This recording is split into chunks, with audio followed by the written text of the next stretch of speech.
মাননীয় মুখ্যমন্ত্রী বলেছেন যে রাস্তা জুড়ে মানে রাস্তার যে ফুটপাথ আছে সেটা দখল করে ব্যবসাদাররা ব্যবসা করছে, তাতে অনুমতি দিচ্ছেন কাউন্সিলর থেকে শুরু করে পৌরপ্রধান, বিভিন্ন এমএলএ এমপি, তাদের যোগসূত্র রয়েছে এবং পুকুর বোঝানো এবং ইনলিগাল যে কনস্ট্রাকশন হচ্ছে সেগুলোর দিকে তিনি নজর দিয়েছেন।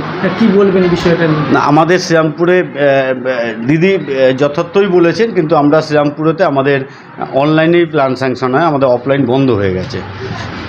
গভর্নমেন্টের নির্দেশ আসার পর থেকে আমরা অফলাইন বন্ধ করে দিয়েছি, অনলাইনে আমাদের বিল্ডিং প্ল্যান স্যাংশন হয়।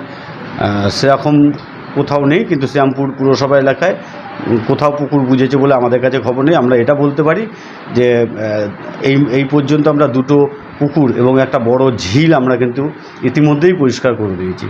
কিছু মানুষ আসে শ্রীরামপুর শহরে, এমনি আমাদের শহরের যে মানুষজন, তার বাইরে যেহেতু সাব ডিভিশন শহর, এখানে কোর্ট, হাসপাতাল, আদালত, থানা সবটাই রয়েছে। এখান থেকে ব্যারাকপুরের ধুপিঘাটের যোগাযোগের মাধ্যমটা যেহেতু সহজ, বহু মানুষ চাকরি সূত্রেও তারা আসেন, সুতরাং শ্রীরামপুরের ওপরে কিন্তু একটা বাইরের মানুষের প্রত্যেক দিনে একটা চাপ থাকে। তারপরও আমরা বলছি যে ব্যবসায়ীরা ব্যবসা তো নিশ্চয়ই করবে। দিদিমণিও জানেন যে আমরা ব্যবসায়ী বা হকার বিরোধী আমরা নই। তো সেই সমস্ত মানুষকে আমরা গত কয়েকদিন আগেও আমরা থানা থেকে আইসি চেয়ারম্যান আমরা সবাই গেছিলাম, তাদের কাছে আমরা বলেছি কোথাও যাতে ফাইনালি না বসার দিনের শেষে যাতে সেই জায়গাটা কাজ করতে পারে পুরসভা, তার জন্য অ্যাপিল করা হয়েছে। কিছু কিছু জায়গা আছে বিক্ষিপ্তভাবে বসে, সেগুলো গতকালকে পুলিশ প্রশাসনকে বলা হয়েছে, পুরসভাকেও বলা হয়েছে।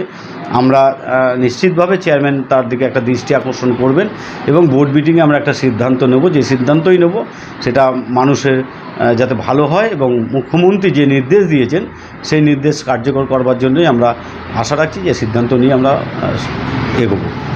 মুখ্যমন্ত্রীর নির্দেশের পরে কালকে দেখা গেছে বিধাননগরের বিস্তীর্ণ অঞ্চলে যে ফুটপাথ দখল করে যারা ব্যবসা করছে তাদেরকে পুলিশ গিয়ে সচেতন করেছেন এবং যদি তারা নিয়মকানুন না মানে আগামী দিনে তাদের তুলে দিতে বাধ্য হবে, এটাও পুলিশকে দেখা গেছে বলতে। শ্রীরামপুরের ক্ষেত্রেও কি সেটা প্রযোজ্য হবে? যদি আপনাদের ইনস্ট্রাকশান, আপনাদের কথাবার্তা তারা না চলে, আপনারা কি আইনত ব্যবস্থা নেবেন?